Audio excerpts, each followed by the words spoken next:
Hi everyone, welcome to our webinar today. This webinar is a project of Clean Energy Group's Resilient Power Project, and our topic for this webinar is Bringing the Benefits of Solar to Affordable Housing, the California Nonprofit Solar Stakeholders Coalition Plan. And this is part 2 of a 2-part webinar series. The previous part took place last week, and you can find a recording of that on our website. So for today's webinar, we've got some great guest speakers with us, and our host for this webinar will be Seth Mullendore, who's a project director here at Clean Energy Group. And before I pass it over to them, I'd like to go over a few quick housekeeping notes. All of our participants for this webinar are in listen-only mode. That means you have a couple of options to access the audio portion of this webinar. You can either call in using your telephone, or you can connect using your computer's mic and speakers. Very important note, we ask that you please submit your questions as you think of them throughout the webinar by typing them into the question box on your webinar console and hitting send. We will read through your questions as they come in, and we will get to as many as we can at the end of the webinar. We'll try to hold about 15 minutes for a Q&A with the audience. So please type those in as you think of them. Don't wait until the end, and we will get to as many questions as we can following the presentations. Finally, this webinar is being recorded. You will find a recording of this webinar as well as part 1 of this webinar series and all of our previous Resilient Power Project webinars on our website at resilient-power.org. And with that, I'd like to pass it over to our host for this webinar, Seth Mullendore. Seth is a project director for the Resilient Power Project here at Clean Energy Group. Seth? Thank you, Sam, and thank you everyone for joining us today. Great to have you here. This is going to be a great webinar, as was the webinar last week. So just going to give you a really brief introduction of Clean Energy Group. We are a national nonprofit. It's been around for about 20 years. The Resilient Power Project is a joint project with the Meridian Institute that is completely funded by a number of foundations that are listed here. Clean Energy Group also has a sister organization that is the Clean Energy States Alliance, which is an organization of state agencies that manage state clean energy programs. To give you a little background about the Resilient Power Project, the project has been around for the past 3 years. Basically, it is working to bring resilient power solutions. These are non-fossil fuel backup power solutions to communities. Mainly we focus on the technologies of solar and storage to provide clean, reliable backup power, both for resiliency when there are power outages, as well as providing additional economic resiliency to communities and low-income residents by providing savings and revenue opportunities. We work both with state and city officials to develop clean, resilient power policies and programs, as well as individual project developers and advocates and those working in low-income and vulnerable communities. That is a priority of the project, is to work in disadvantaged communities with a focus on affordable housing and critical public facilities that help support those communities, such as police and fire stations, emergency shelters, health shelters, and health centers, and things of the like. We do have a small technical assistance fund that can help projects with the initial pre-development costs when developing a project to get through the early stage of that project development. We have done a lot of reporting and work in this area. We have a number of webinars like the one we're doing today. I encourage anyone who's interested to learn more about Resilient Power and our project to check out our website, resilient-power.org. We have a lot of resources there, a few of the reports listed below. We also have project maps and featured installations and a lot of blogs and information about resilient power. And with that, I'd like to introduce our speakers for today. As Sam mentioned, this is day 2 of a 2-part webinar series on the implementation plan for California's new multifamily solar program. In day 1, we covered an overview of the program as well as the program targeting, local hiring requirements, and program administration. So for any more information on those topics, the webinar was recorded and is available on our website. Today we're going to be covering some different issues. First up will be Maria Stamas. And she is a project attorney for the National Resources Defense Council's Energy and Climate Program, where she advocates for cost-effective clean energy solutions as a means to mitigate the effects of climate change. She'll be speaking about energy efficiency within the implementation plan. Then I will discuss energy storage in the plan. That will be followed by Wayne Waite, who will discuss tenant benefits and in the incentive structure on the program. And Wayne is formerly a regional energy and climate manager for the U.S. Department of Housing and Urban Development, and recently served as the policy director for the California Housing Partnership Corporation. Also, for the Q&A today, we are going to be joined by Jim Groh and Kent Chen from the National Housing Law Project. Jim Groh is a senior attorney, and Kent Chen is a staff attorney with the National Housing Law Project. Now I'd like to turn things over to Maria to begin our presentation today.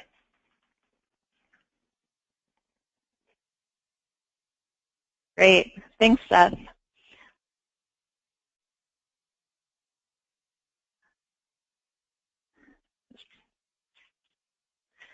So I'll be covering energy efficiency. And before I dive into our proposal for the affordable solar program and why we think it can and should include a robust energy efficiency component, just wanted to take a step back and provide some context on why we got involved in the first place, which is related to a national initiative that NRDC is part of called Energy Efficiency for All.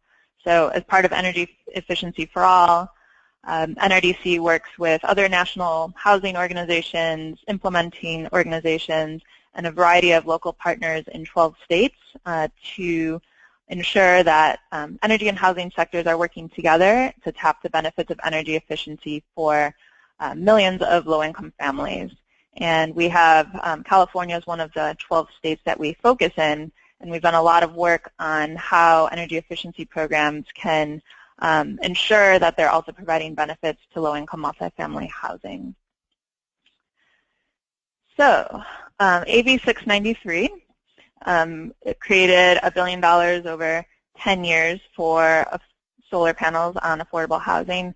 It also included a provision on energy efficiency, which is, you can see on the first bullet point here. It says that the program must have requirements equal to previous statutory requirement, including that the program must include participation in other energy efficiency programs or allow for documentation of a recent retrofit.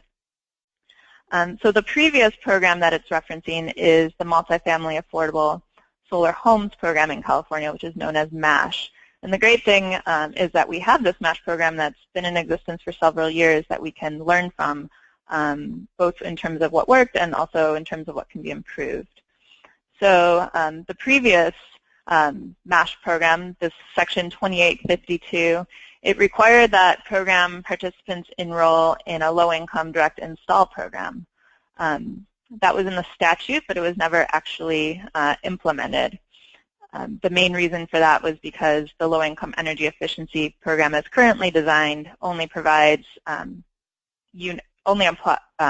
includes appliances for in-unit measures, and so it was difficult to coordinate with the owner and require tenants to do something on condition of the owner accepting funding from solar.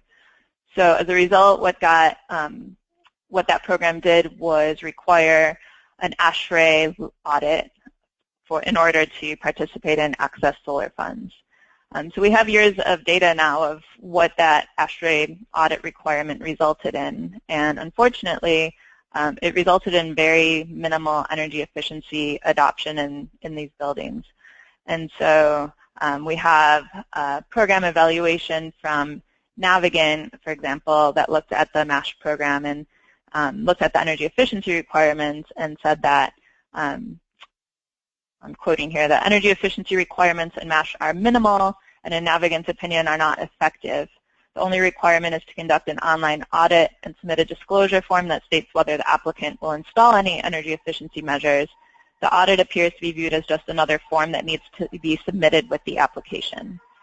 So all of that is to say that we wanted to make sure that this time around with a new solar program that we make sure that the energy efficiency component is workable, that it's something that owners are excited to be part of, and that energy efficiency actually gets adopted in these buildings. So also giving a little bit more background before we dive into exactly what our proposal on energy efficiency was. Other reasons that we really think that energy efficiency should be a key component of this program. So one is that it's a statewide law and principle that energy efficiency should be adopted first, and that energy efficiency is the most cost-effective means for reducing energy, and by first reducing the energy use on the property, we can make sure that the solar panels are properly sized. And it can also ensure that the solar funding can reach additional properties or also reduce bills to a greater extent, because by reducing the energy usage of the building, it frees up more capacity either for additional solar or, yeah. The second supporting rationale was looking at other statutes in California. And just in the last 2 years, the California legislature has passed some very robust goals for the state, including that we double how much energy efficiency that we're achieving by 2030, and also that by 2030, the state reduces its greenhouse gas emissions 40% by 40% total. So this is sort of presenting another high-level goal that we're going to need every program to contribute to, and it's really important that we ensure that we can capture energy efficiency wherever possible. And then just the last kind of background that we wanted to provide is that based on our work with Energy Efficiency for All, we've looked at the available low-income programs in California, we've looked at the general efficiency programs, and by and large, multifamily households, and especially affordable multifamily households, have not been served by existing programs. If you look at the existing Energy Savings Assistance Program, prior years, there's much less funding for multifamily housing. Also, the number of households that are treated through that program in multifamily housing is significantly less than their proportion of the population overall. And very few, if any, very few efficiency programs work directly with the owner, which has been a best practice that we've seen, and part of the reason why the previous solar program, MASH, was fully subscribed very early on. Okay. So what is the energy efficiency proposal that we included in our proposal? First, we wanted to ensure that there's a goal that ensures that energy efficiency is actually being captured and that it rises to the forefront of the program planning. So our goal that we'd like the Commission to set is to establish that in order to access the solar funding, that energy consumption has to be reduced 15% based on an ASHRAE Level 2 audit. And another key provision of this goal is that we're not just setting a requirement that would be difficult to achieve, but a requirement that will be well supported with technical support, including a funded ASHRAE audit, and also funding in order to achieve that target. So a couple additional key points here. One is that there's also, as part of our proposal, you would have a pathway for alternative compliance mechanisms. So say your building uses very little energy per square foot, the Commission can set a guideline of exactly what that benchmark is, and if your building meets it, you might not have to further reduce your energy by 15%. Or if you documented that you had a recent comprehensive audit, or recent comprehensive retrofit, you could also have that alternative compliance mechanism. Another thing we've heard is that we don't want the efficiency requirements, which can take several years to implement, to hold back the solar installations or provide any delays. So as part of our proposal, we established a 3-year flexibility provision so that owners would have 3 years to fully comply.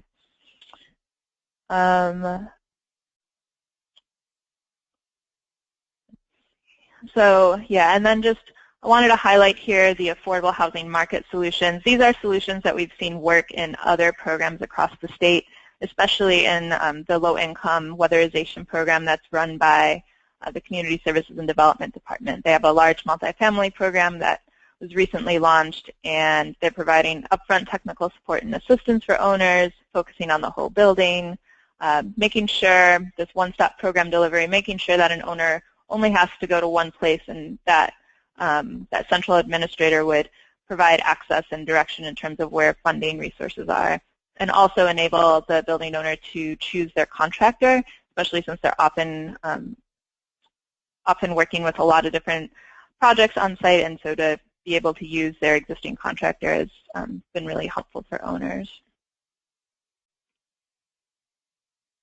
So just another diagram here to explain what we mean by one-stop shop is where a lot of it is just walking the owner through the process from start to finish. So you would start with a site consultation and having technical assistance to work with the owner about what is possible on their site. That would move to an energy audit, provide a scope of work to the owner, provide funding from and identify sources of funding that would be able to achieve the efficiency that was identified in the audit, and then quality assurance, performance tracking, and reporting. This is just another slide that further breaks this out in terms of the steps of, you start with intake and data collection. The program administrator would then provide an energy audit and scope of work and work with the property owner to approve it. Then that administrator will also leverage funding from various sources and walk and help advise through the implementation stage, and then benchmarking at the end. So where is the funding coming from to help owners achieve the 15% energy efficiency target? There are a variety of sources of efficiency funding that we've listed out in order of priority. So just to start, we're recommending that the program administrator through AB 693 provide technical assistance to ensure that the owners are supported throughout the process, and this would include funding for energy audits. Then there's a host of existing energy efficiency programs that have incentives that could apply, so that would be the second source of funding. The third source of funding, especially since some of those programs that were referenced above have very budgets may get run out fairly early, is to look at unspent funds from AB 693. So if a given year there are unspent funds, I think the target is $100 million per year. What doesn't get used in that year could potentially go towards energy efficiency in the following year. And this is actually exactly what was envisioned for the previous MASH program. It's in the legislation that the previous MASH program, if funding's not used in a prior year, it can go towards energy efficiency. So we think that model could be used here. And yeah, there's a variety of other sources of potentially new funding or reallocation of unspent funding from a low-income efficiency program.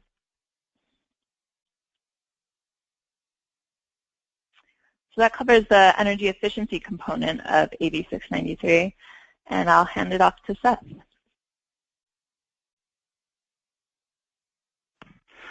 Thank you, Maria. And I'm going to talk about energy storage in the implementation proposal, which is a very exciting thing because no low-income housing program has ever included energy storage as a targeted eligible technology under the program before. So this is very new and very exciting. So under the proposal, energy storage is listed as an eligible technology for program incentives as part of a solar energy system.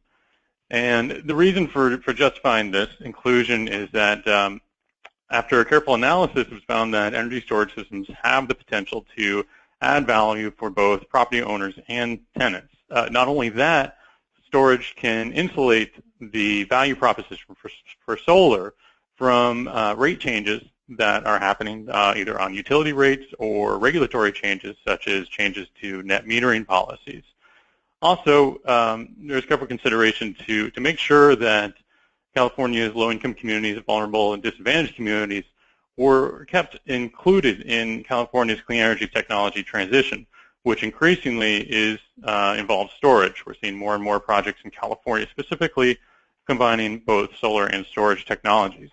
So there were two main value propositions that we looked at in determining whether it made sense to include storage within the AB 693 implementation program. One was to reduce demand charges for common area loads, and the other was in shifting energy from low-cost periods under time of use rates to higher cost periods, so that you are storing energy when it's cheap to have electricity. Electricity pricing is cheap, and using it from stored energy when electricity rates are higher. So the first value proposition is demand charge savings. A lot of people are more familiar with this. This is something that's typically only applied to the commercial side of the system. So we're talking about the building common area loads face demand charges. California has higher demand charges than some areas of the country, although there are a lot of places that do have similarly high demand charges. So this is just a diagram of how basically storage can offset demand charges. You can see this managed demand threshold, the dotted line. If the demand for energy, the demand for kilowatts at any time goes above that demand level, those red areas, the stored energy in the battery system will discharge, so that you're not actually using energy from the utility. Instead, you're using on-site energy that's stored, whether it's solar or taken from the grid at another time. And you can see a couple of equations of how this can add up over the years. So if you're saving $10 per kilowatt a month under this scenario, you're shaving off 35 kilowatts of peak demand. That can be over $4,000 in savings. If it's $20, which Southern California utility demand charges are in that range and more, it's $8,000 savings for this scenario. To specifically look at the economic proposition in California affordable housing, Clean Energy Group, along with California Housing Partnership Corporation, the Center for Sustainable Energy, and energy software company Jelly, did an analysis. We put out a report called Closing the California Clean Energy Divide. It looked at actual affordable housing properties across California's 3 IOUs and looked at real-world cost data and actual 15-minute data from those buildings. So we looked at actually how the buildings were consuming energy and what their actual costs were under today's rates. The key findings from that report were that battery storage can almost double the savings for common areas that can be achieved through solar alone. And not only that, it can achieve those doubled savings for about a third of the cost of a solar system. And it can significantly reduce the payback period for standalone solar projects. We actually found that in each of the scenarios we looked at, that adding storage reduced the payback time for solar alone. Now, not all of these results are going to work for every building, but just finding that there's a potential there and there's a real potential value stream for storage was justification for including it under the program. These are some of the analysis results. This is specifically for one building, about 200 units in Southern California, Edison. You can see that the bill, when you add solar, it gets reduced basically in half. And then adding solar and storage, because of the way the storage is deployed, you're able to not pay demand charges anymore. And that, again, reduces the bill by pretty much the same magnitude, and you're left with a bill of only $300 a year for your electricity usage with a solar and storage system. Pretty amazing results, and you can find more details on that in the report that we put out. So there is some question then, well, if this is for common areas, then how are these benefits translated into tenant benefits, which is the primary purpose of the AB 693 program, is to get tenants directly to benefits. So there are a few ways that this can be achieved. One is that because adding storage to a solar energy system creates a bigger pool of money that is available in savings, that a greater share of the solar PV can be allocated directly to tenants. So it can be directly allocated to offset their electricity usage, whereas the building owner can see savings more through the demand charge management side. It also can enable more participation by properties that have limited space for solar panels, again, by opening up another revenue stream for the property owners and the building managers. It can be more incentive for them to join into this program and devote their limited solar space to directly offsetting tenant benefits, or directly offsetting tenant costs and benefiting tenants. So it's going to allow for more participation in the program, particularly for higher-rise buildings or buildings in urban areas. Also, a shared savings model can be implemented where the demand charge savings are split between the building owners and the tenants, so tenants directly receive some of those savings. Another thing is to apply some of the expected savings from demand charge management to make the building more power resilient. That is, to make the building able to use solar energy and stored battery storage energy during electricity outage so that tenants can shelter in place and have some critical loads supported so that they don't have to go elsewhere or evacuate the building when there's an extended outage. So the other benefit stream is looking at direct tenant benefits through time of use rates. This graph, I tried to find a good graph. This one's a little complicated. Basically, the upper green line shows what the demand under time of use rates is without solar and storage, and the bottom green line shows when you put solar and storage on. The important thing to look at is what demand looks like during the different periods. Under time of use rates, there are different pricing periods. So the peak period, the darker gray period, is when energy costs the most. Off-peak periods are when it costs the least, and midday can be some sort of in-between range. This is actually taken from Hawaii.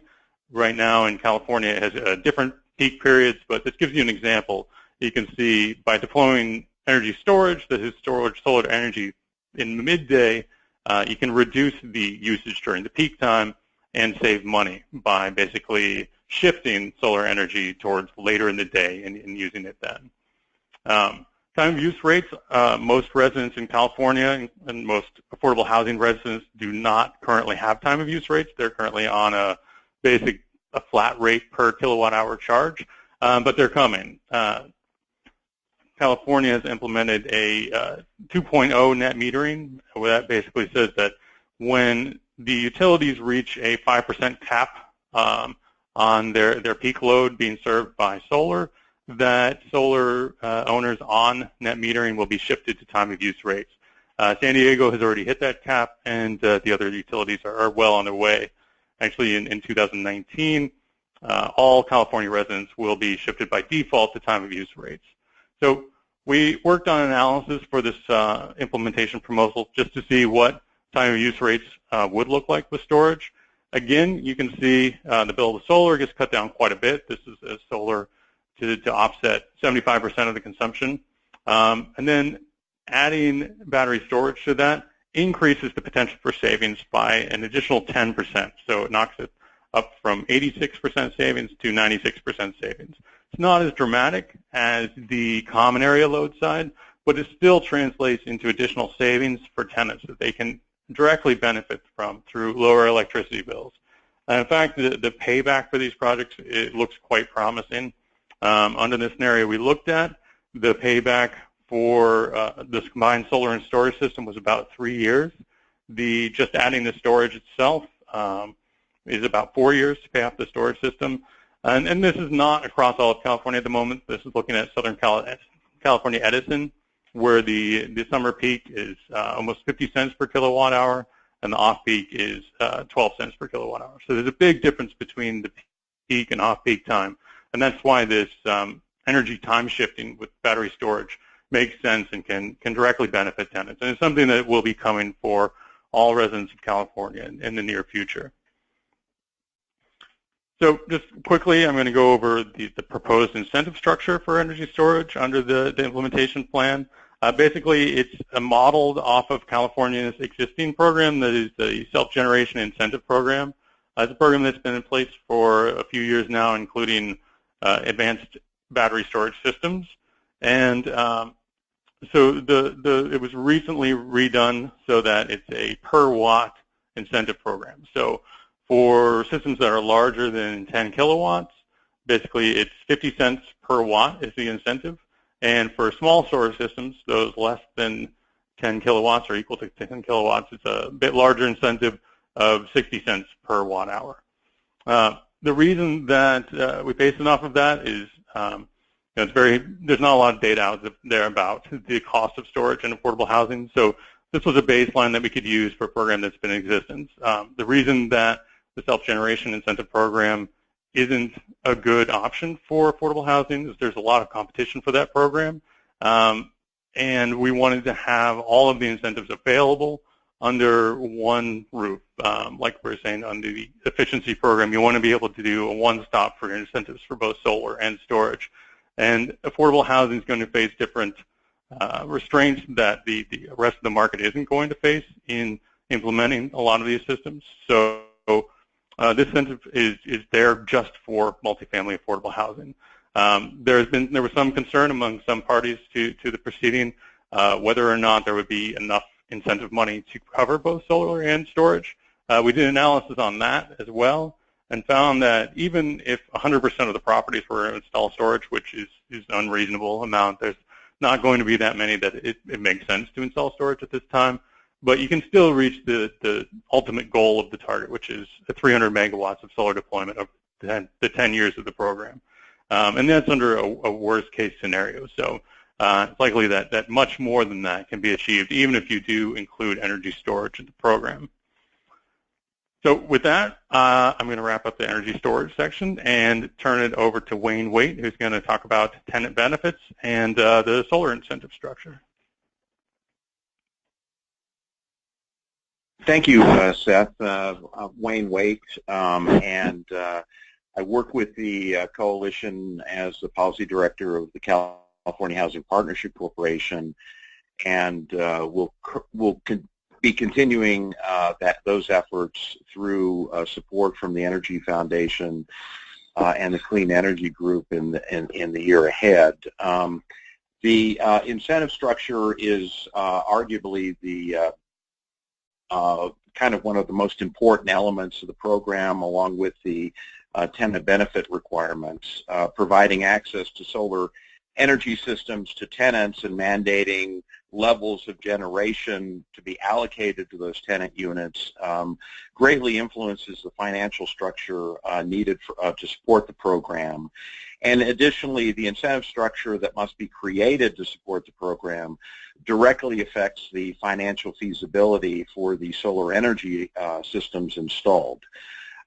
Importantly, for the first time, I think, in a public proceeding on developing solar energy programs in California, instead of relying on the utility experts and the solar company experts to say what works and what doesn't, with respect to the AB 693 implementation, we actually, the coalition formed a very effective, I think, group of nonprofit organizations representing the end users to develop a voice and to determine really what incentives kind of made sense from based upon what we know of the tenants and the affordable housing industry.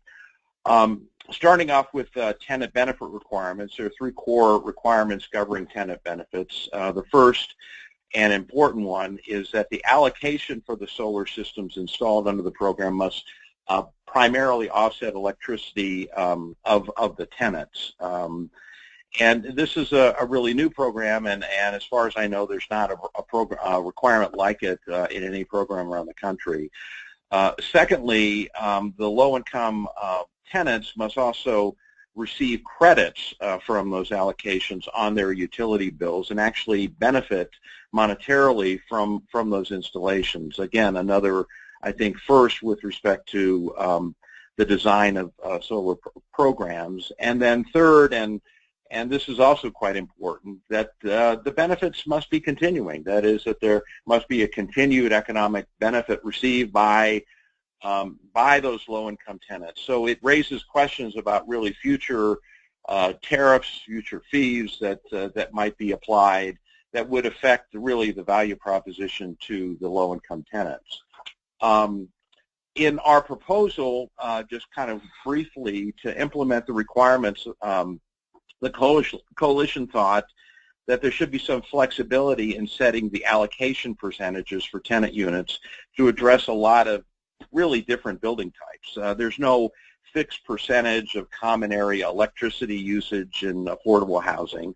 That range varies quite a lot, and offsetting that usage is really an important factor in achieving financial feasibility for, under or with the solar program. So to address this, we recommended that at least 51% of the generation from these solar energy systems be allocated to the tenants.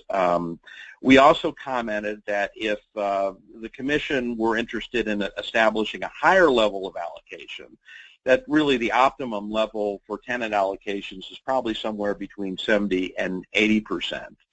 And we commented that the tenant allocations above 80% could affect financial feasibility. In other words, if the allocation requirement was set too high, the cash flows that are needed by the property to operate and maintain the solar system and cover costs associated with common area installations might be too low and not supportable. With regard to the tenant benefits, we recommended that virtual net metering be continued. This was an innovation of the MASH program. It's been successful. There are 5 states with virtual net metering provisions, and actually 12 states with community metering provisions quite similar to virtual net metering. So this is an emerging and I think a successful way to allocate benefits or allocate PV generation to tenant units. In our analysis, we also flagged concerns. These were pointed out, I think, in Seth's presentation, that new utility tariffs and fees like non-bypassable charges or time of use rates might actually have an adverse effect on tenant utility costs and benefits. So our proposal, as Seth noted, included investment strategies and other actions for preserving and maintaining tenant benefits for these installations. And we also recommended that 100% of the benefits from the allocations to tenant units actually be retained by the low-income tenants. This requirement really distinguishes AB 693 from other programs and efforts such as the White House initiative that does not mandate benefits to low-income renters in affordable housing. And I think one of the issues I think we can discuss in the Q&A session is that under our proposal, there would be no utility allowance adjustments to capture tenant benefits. So we think this approach is possible for LIHTC and other properties using public housing utility allowance schedules or HUD's utility model schedule, and it would require some guidance updates for HUD-assisted housing. Moving on to the incentive structure, there are some core requirements set by 693 governing the program's incentive structure. First and foremost, the solar costs or the incentives must be aligned with the cost of installing the solar energy systems. Secondly, the incentives must also account for leveraged resources such as the investment tax credit and low-income housing tax credits. And then finally, there is really a cap that no solar installation can receive incentives greater than 100% of the cost. So this is the basic structure that we were working with. And with respect to solar costs, the coalition first examined past practices. As Marie suggested, we looked at what had occurred with the MASH program, and we concluded that the presumed cost for existing MASH solar installations was unreliable. As Maria noted, there was a program evaluation conducted by Navigant Consulting. In this regard, that evaluation identified that the project cost did not decline over the period of the MASH program, even though solar costs in a sense, had declined in markets, and they actually declined in the single-family affordable housing program. So why costs within the MASH program continue to remain high, I think really raises some questions, I think, with respect to that database. We also observed and were concerned that value-based pricing might, in fact, distort the true cost of PV. Some of this concern was flagged in a LBNL report that they do periodically and on solar costs. And we didn't think that there was enough transparency with respect to that kind of pricing to really reflect the true cost of solar. And we noted that the program costs for MASH were really inconsistent with some of the cost evaluations that were reported by NREL in a recent report. So to address these issues, the coalition recommended that the incentive structure and the cost really basis for establishing incentive structure required greater transparency. We recommended, like ORA and some others did, that there be a baseline set based upon an independent evaluation or an independent index, and that the methodology for establishing costs factor in cost reductions from leverage resources and also for just cost reductions in solar installations over time. We had hoped that approaches for establishing a baseline for determining costs would have been addressed through public workshops, but that did not occur. So to respond to questions raised in the proceeding regarding the incentive structure, the coalition did conduct its own independent cost assessment based upon the data in the NREL studies. This assessment was really intended as a starting point.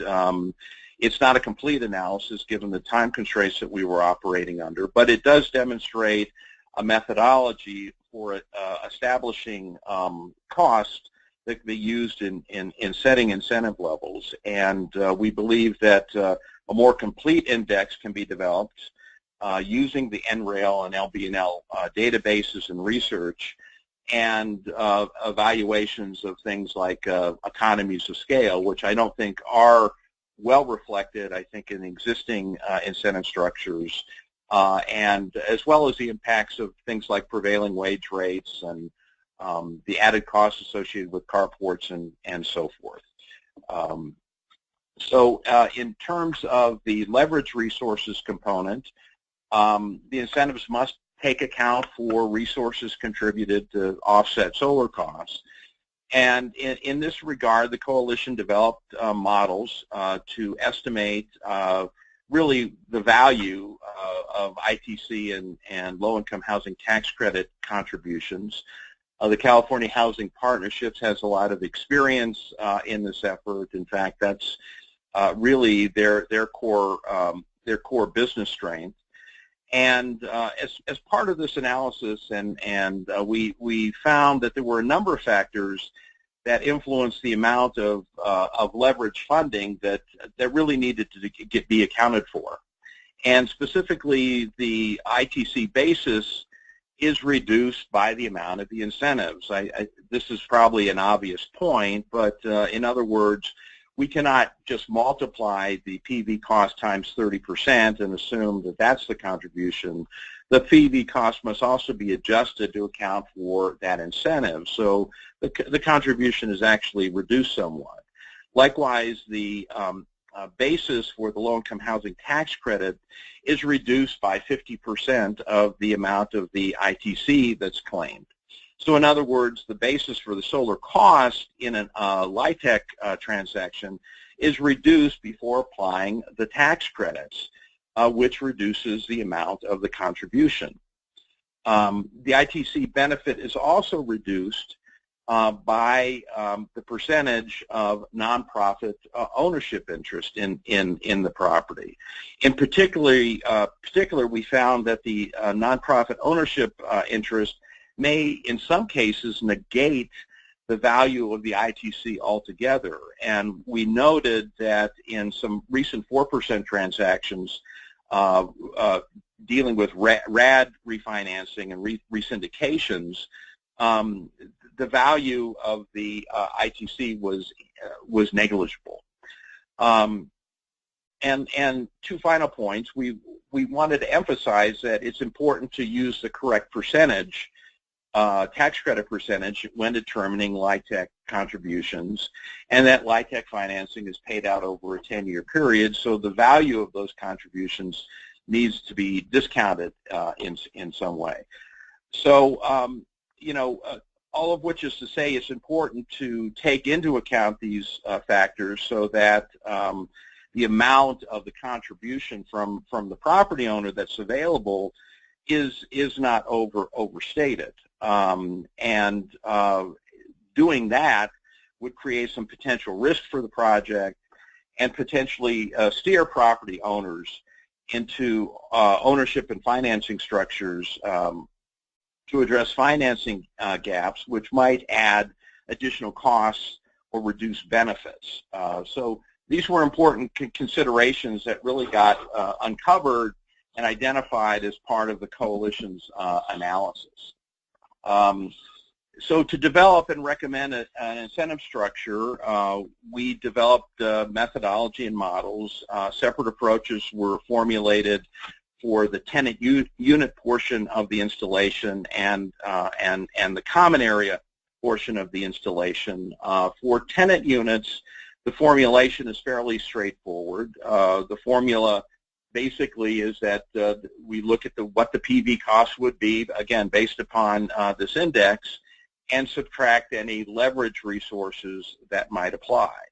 So again, for cost, we're looking at this independent baseline and index for establishing solar cost, and we're really running the leverage resources through financing models that are commonly used in affordable housing to really quantify that benefit, and then truing up really the value of that contribution after the installation of the project.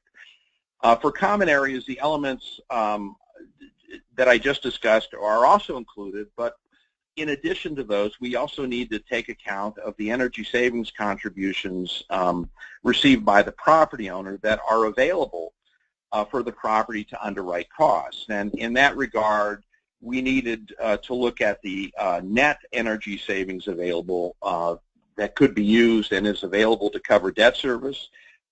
We needed to have some sense about really what the financing costs and O&M costs of these installations are, and other related costs like insurance, transaction costs, and other development fees. In this chart, what we're showing is really kind of the formulation for calculating the property contribution that the coalition came up with.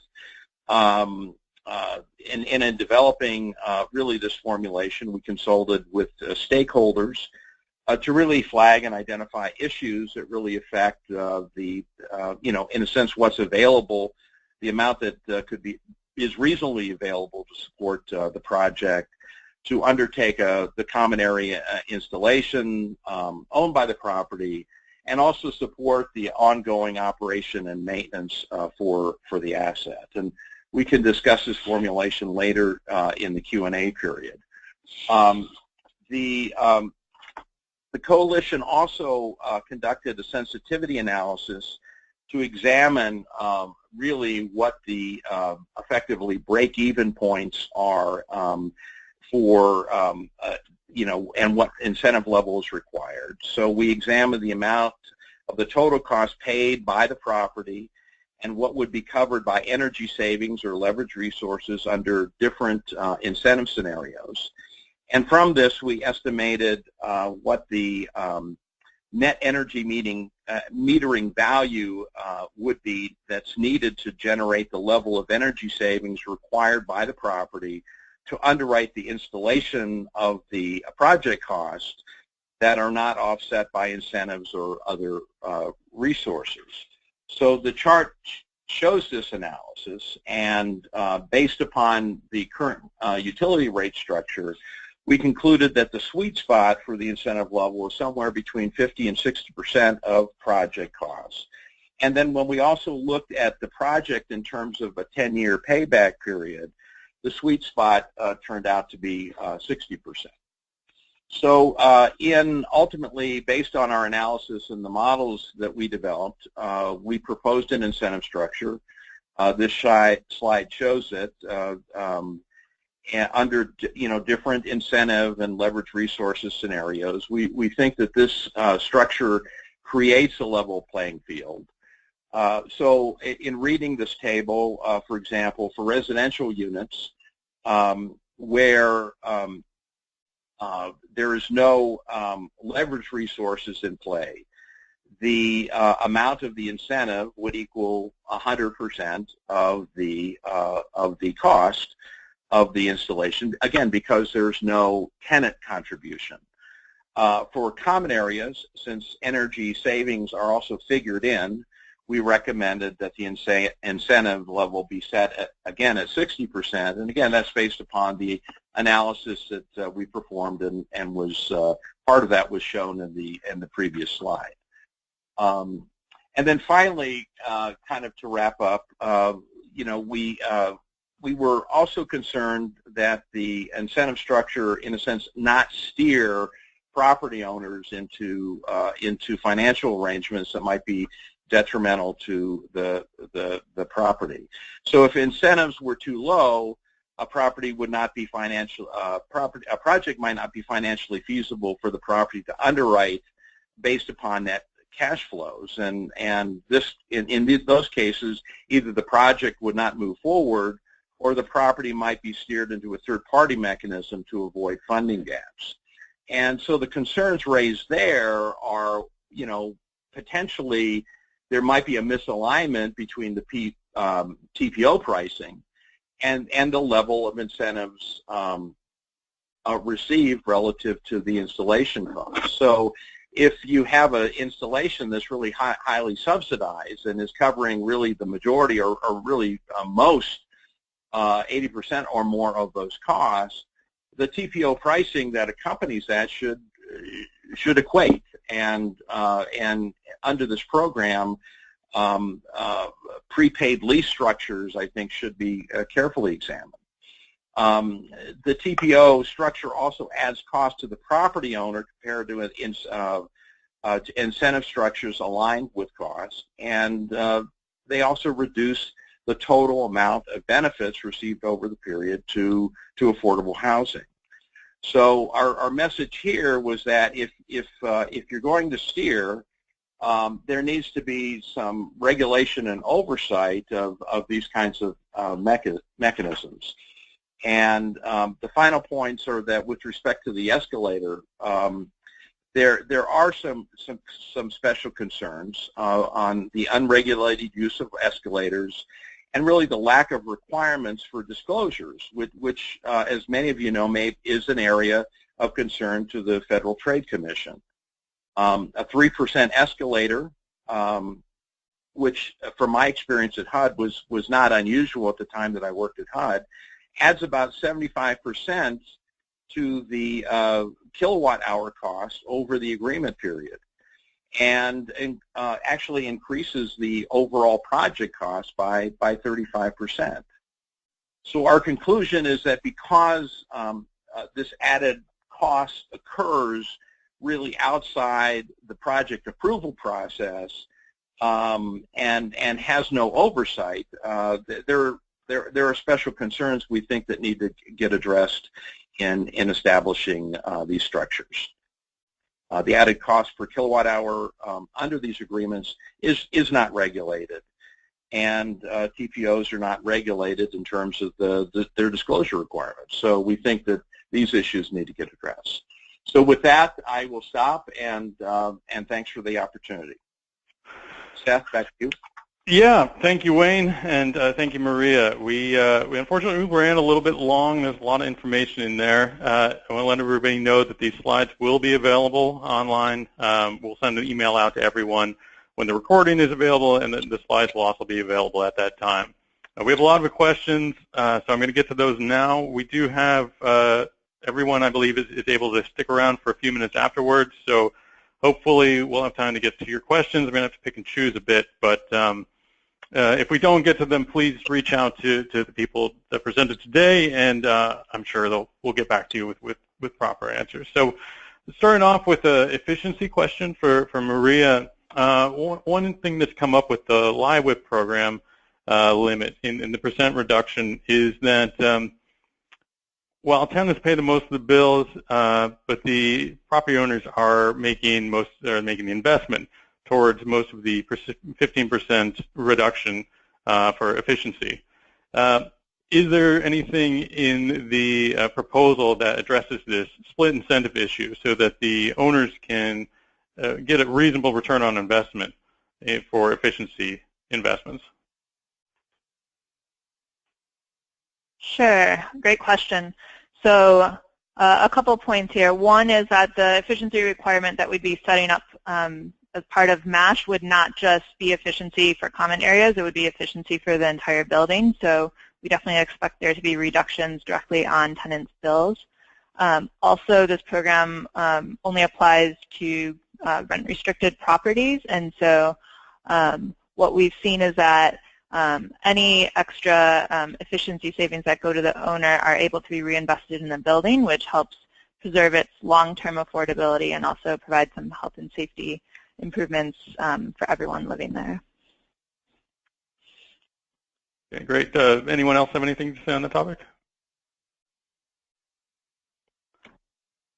Okay.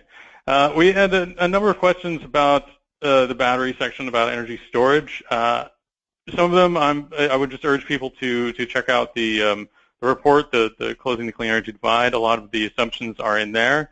There were some questions about that. One question did come in about thermal storage, whether that's included. In the analysis done around AB 693, it was just looking at battery storage, but there's no reason that thermal would be excluded. It remains to be seen how the final decision will come through on how the program will be implemented, but it seems like thermal storage would certainly be an option. Also, some questions about how batteries will work under virtual net metering. This is a fairly new area. I talked to some folks at Sunverge the other day, and they have apparently done battery storage with solar under virtual net metering for multifamily affordable housing.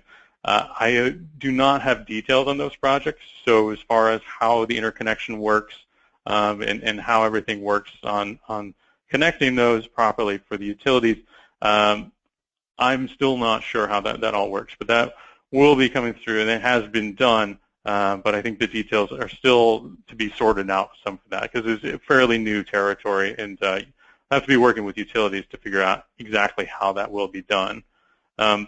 Question about care rates under some of the savings assumptions. Care rates were not included in the solar and storage analysis that we did, but it is important to consider that a lot of the residents in affordable housing are going to be on care rates and receiving a discounted rate for their electricity costs. Let's see, turn it over to another area. This may be a question for Wayne. Just a question on the technical assistance. What exactly is the purpose of the technical assistance? Is that for property owners? Is that for owners and tenants? What would be included in that? What is it meant to accomplish? Thanks, Seth. The technical assistance is intended to support both the property owners and the tenants. And it's really, I think, aligned certainly specifically and directly with the implementing the energy efficiency elements of the program.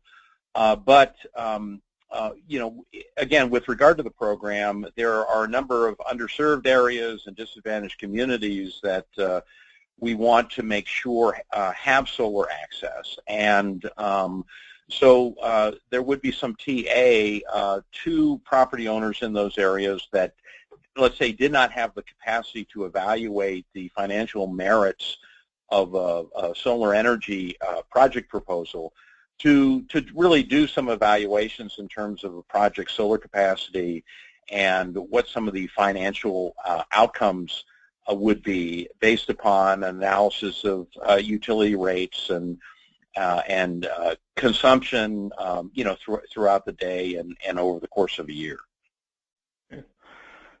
Question about fuel switching. So under the 15% efficiency, is fuel switching included under that?